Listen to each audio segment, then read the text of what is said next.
ہرقل شاہ روم نے قریش کے قافلے میں ایک آدمی بلانے کو بھیجا، اور اس وقت یہ لوگ تجارت کے لیے ملک شام گئے ہوئے تھے، اور یہ وہ زمانہ تھا جب رسول اللہ صلی اللہ علیہ وسلم نے قریش اور ابو سفیان سے ایک وقتی عہد کیا ہوا تھا۔ جب ابو سفیان اور دوسرے لوگ ہرقل کے پاس ایلیا پہنچے جہاں ہرقل نے دربار طلب کیا تھا، اس کے گرد روم کے بڑے بڑے لوگ، علماء، وزراء و امراء بیٹھے ہوئے تھے۔ ہرقل نے ان کو اور اپنے ترجمان کو بلوایا، پھر ان سے پوچھا کہ تم میں سے کون شخص مدعی رسالت کا زیادہ قریبی عزیز ہے؟ ابو سفیان کہتے ہیں کہ میں بول اٹھا کہ میں اس کا سب سے زیادہ قریبی رشتہ دار ہوں۔ یہ سن کر ہرقل نے حکم دیا کہ اس ابو سفیان کو میرے قریب لا کر بٹھاؤ اور اس کے ساتھیوں کو اس کی پیٹھ کے پیچھے بٹھا دو۔ پھر اپنے ترجمان سے کہا کہ ان لوگوں سے کہہ دو کہ میں ابو سفیان سے اس شخص یعنی محمد صلی اللہ علیہ وسلم کے حالات پوچھتا ہوں۔ اگر یہ مجھ سے کسی بات میں جھوٹ بول دے تو تم اس کا جھوٹ ظاہر کر دینا۔ ابو سفیان کا قول ہے کہ خدا کی قسم اگر مجھے یہ غیرت نہ آتی کہ یہ لوگ مجھ کو جھٹلائیں گے تو میں آپ صلی اللہ علیہ وسلم کی نسبت ضرور غلط گوئی سے کام لیتا۔ خیر، پہلی بات جو ہرقل نے مجھ سے پوچھی وہ یہ کہ اس شخص کا خاندان تم لوگوں میں کیسا ہے؟ میں نے کہا وہ تو بڑے اونچے عالی نسب والے ہیں۔ کہنے لگا اس سے پہلے بھی کسی نے تم لوگوں میں ایسی بات کہی تھی؟ میں نے کہا نہیں۔ کہنے لگا اچھا اس کے بڑوں میں کوئی بادشاہ ہوا ہے؟ میں نے کہا نہیں۔ پھر اس نے کہا بڑے لوگوں نے اس کی پیروی اختیار کی ہے یا کمزوروں نے؟ میں نے کہا نہیں، کمزوروں نے۔ پھر کہنے لگا اس کے تابعدار روز بڑھتے جاتے ہیں یا کوئی ساتھی پھر بھی جاتا ہے؟ میں نے کہا نہیں۔ کہنے لگا کیا اپنے اس دعوی نبوت سے پہلے کبھی کسی بھی موقع پر اس نے جھوٹ بولا ہے؟ میں نے کہا نہیں، اور اب ہماری اس سے صلح کی ایک مقررہ مدت ٹھہری ہوئی ہے، معلوم نہیں وہ اس میں کیا کرنے والا ہے۔ ابو سفیان کہتے ہیں میں اس بات کے سوا اور کوئی جھوٹ اس گفتگو میں شامل نہ کر سکا۔ ہرقل نے کہا کیا تمہاری اس سے کبھی لڑائی بھی ہوئی ہے؟ ہم نے کہا کہ ہاں۔ بولا پھر تمہاری اور اس کی جنگ کا کیا حال ہوتا ہے؟ میں نے کہا لڑائی ڈول کی طرح ہے، کبھی وہ ہم سے میدان جنگ جیت لیتے ہیں اور کبھی ہم ان سے جیت لیتے ہیں۔ ہرقل نے پوچھا وہ تمہیں کس بات کا حکم دیتا ہے؟ میں نے کہا وہ کہتا ہے کہ صرف ایک اللہ ہی کی عبادت کرو، اس کا کسی کو شریک نہ بناؤ، اور اپنے باپ دادا کی شرک کی باتیں چھوڑ دو، اور ہمیں نماز پڑھنے، سچ بولنے، پرہیزگاری اور صلہ رحمی کا حکم دیتا ہے۔ یہ سب سن کر پھر ہرقل نے اپنے ترجمان سے کہا کہ ابو سفیان سے کہہ دے کہ میں نے تم سے اس کا نسب پوچھا تو تم نے کہا کہ وہ ہم سے عالی نسب ہے، اور پیغمبر اپنی قوم میں عالی نسب ہی بھیجے جایا کرتے ہیں۔ میں نے تم سے پوچھا کہ دعوی نبوت کی یہ بات تمہارے اندر اس سے پہلے کسی اور نے بھی کہی تھی؟ تو تم نے جواب دیا کہ نہیں۔ تب میں نے اپنے دل میں کہا کہ اگر یہ بات اس سے پہلے کسی اور نے کہی ہوتی تو میں سمجھتا کہ اس شخص نے بھی اسی بات کی تقلید کی ہے جو پہلے کہی جا چکی ہے۔ میں نے تم سے پوچھا کہ اس کے بڑوں میں کوئی بادشاہ بھی گزرا ہے؟ تو تم نے کہا کہ نہیں۔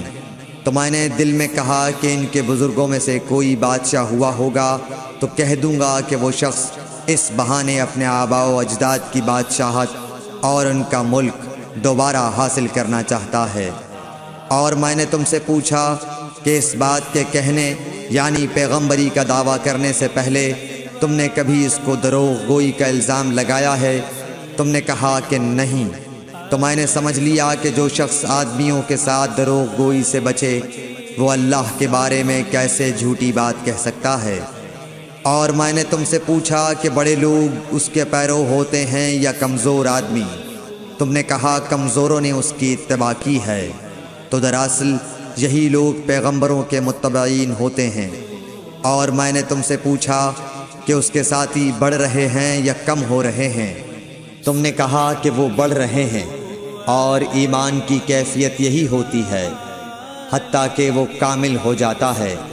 اور میں نے تم سے پوچھا کہ آیا کوئی شخص اس کے دین سے ناخوش ہو کر مرتد بھی ہو جاتا ہے؟ تم نے کہا نہیں۔ تو ایمان کی خاصیت بھی یہی ہے، جن کے دلوں میں اس کی مسرت رچ بس جائے وہ اس سے لوٹا نہیں کرتے۔ اور میں نے تم سے پوچھا کہ آیا وہ کبھی عہد شکنی کرتے ہیں؟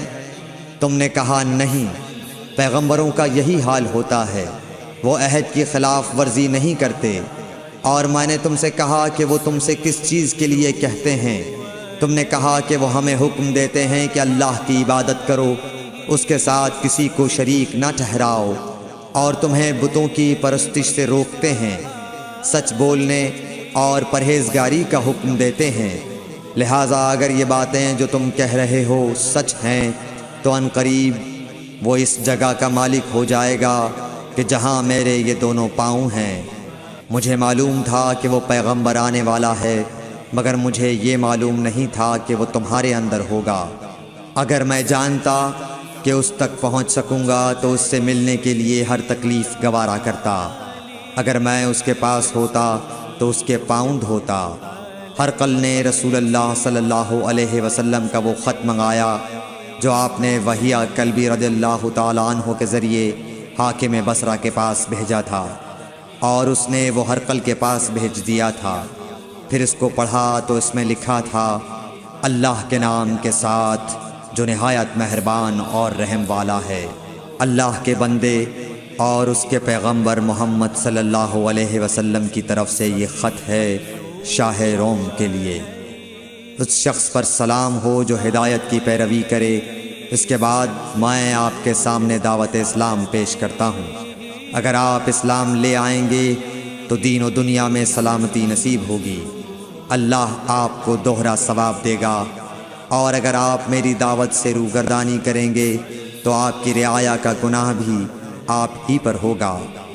اور اے اہل کتاب، ایک ایسی بات پر آ جاؤ جو ہمارے اور تمہارے درمیان یکساں ہے، وہ یہ کہ ہم اللہ کے سوا کسی کی عبادت نہ کریں اور کسی کو اس کا شریک نہ ٹھہرائیں، اور نہ ہم میں سے کوئی کسی کو خدا کے سوا اپنا رب بنائے۔ پھر اگر وہ اہل کتاب اس کتاب سے منہ پھیر لیں تو مسلمانوں، تم ان سے کہہ دو کہ تم مانو یا نہ مانو، ہم ایک خدا کے اطاعت گزار ہیں۔ ابو سفیان کہتے ہیں، جب ہرقل نے جو کچھ کہنا تھا کہہ دیا اور خط پڑھ کر فارغ ہوا تو اس کے ارد گرد بہت شور و غوغا ہوا، بہت سی آوازیں اٹھیں اور ہمیں باہر نکال دیا گیا۔ تب میں نے اپنے ساتھیوں سے کہا کہ ابو کبشہ کے بیٹے حضرت صلی اللہ علیہ وسلم کا معاملہ تو بہت بڑھ گیا۔ دیکھو تو اس سے بنی اصفر روم کا بادشاہ بھی ڈرتا ہے۔ مجھے اس وقت سے اس بات کا یقین ہو گیا کہ حضور صلی اللہ علیہ وسلم ان قریب غالب ہو کر رہیں گے، حتیٰ کہ اللہ نے مجھے مسلمان کر دیا۔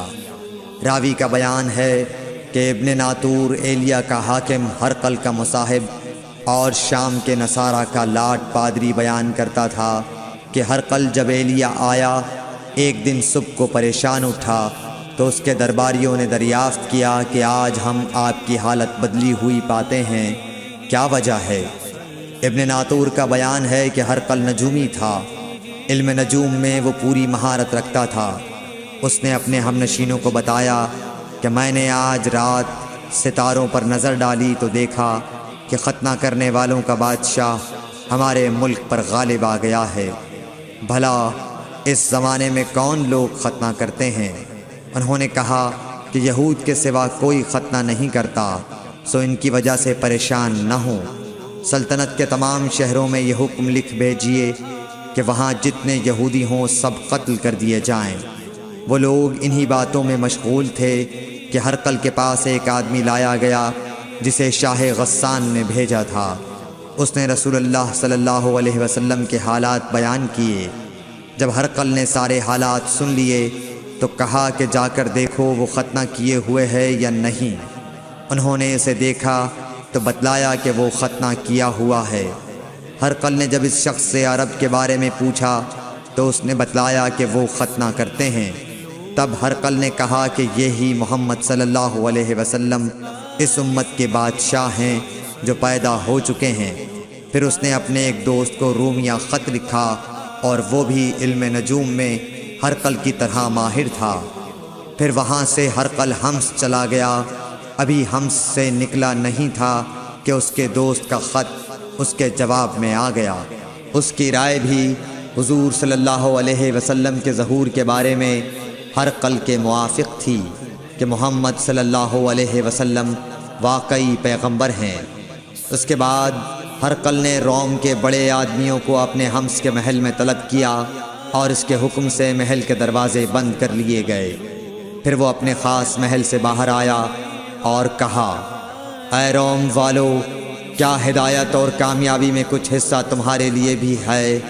اگر تم اپنی سلطنت کی بقا چاہتے ہو تو پھر اس نبی صلی اللہ علیہ وسلم کی بیعت کر لو اور مسلمان ہو جاؤ۔ یہ سننا تھا کہ پھر لوگ وحشی گدھوں کی طرح دروازوں کی طرف دوڑے مگر انہیں بند پایا۔ آخر جب ہرقل نے اس بات سے ان کی یہ نفرت دیکھی اور ان کے ایمان لانے سے مایوس ہو گیا تو کہنے لگا کہ ان لوگوں کو میرے پاس لاؤ۔ جب وہ دوبارہ آئے تو اس نے کہا، میں نے جو بات کہی تھی اس سے تمہاری دینی پختگی کی آزمائش مقصود تھی، سو وہ میں نے دیکھ لی۔ تب یہ بات سن کر وہ سب کے سب اس کے سامنے سجدے میں گر پڑے اور اس سے خوش ہو گئے۔ بالآخر ہرقل کی آخری حالت یہی رہی۔ صحیح بخاری حدیث نمبر 7۔